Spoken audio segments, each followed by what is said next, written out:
মালদার গাজল বিধানসভা দেওতলা বিজেপি কার্যালয়ে আজ মন কি বাত শোনার আয়োজন করা হয়েছিল। সাধারণ মানুষদের সঙ্গে উপস্থিত ছিলেন বিজেপি সাংসদ খগেন মুর্মু। তিনি বলেন, মন কি বাত অনুষ্ঠানের মধ্যে দিয়ে দেশের বিভিন্ন প্রান্তের উন্নয়নকে তুলে ধরছেন।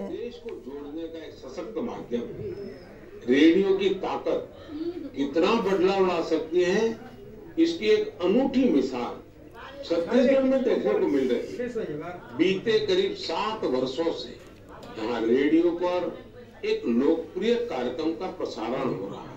मन की बातेर भेतर दिए आमादेर देशेर प्रधानमंत्री देशेर विभिन्न जायगाय जे विभिन्न रकमेर जे नूतन नूतन जे उन्नयनेर क्षेत्रे जे दिकगुलो सेटा तिनि तुले धरेन। সেটা হচ্ছে সামাজিক ক্ষেত্রেই হোক বা আমাদের কৃষি ক্ষেত্রেই হোক, শিক্ষা ক্ষেত্রেই হোক, বা কোনো একজন ব্যক্তি তার ব্যক্তিগত যে তার উদ্যোগ সেই উদ্যোগের ক্ষেত্রেই হোক, অর্থাৎ উদ্যোগপতিদের বিভিন্ন বিষয়গুলো যেটা মানুষের জন্য আগামী দিনে তাদের চলার পথে তাদের নিজেদেরকে আরও উন্নত করবার ক্ষেত্রে সমাজের কাজে যুক্ত হবার ক্ষেত্রে উৎসাহিত করছে আমাদের সেই মন কি বাত। সেই জন্যই খুবই গ্রহণযোগ্য এবং সমস্ত মানুষ মন কি বাত আজকে দেখছেন, তাই আমরা আজকে এখানে সবাই উপস্থিত হয়েছি।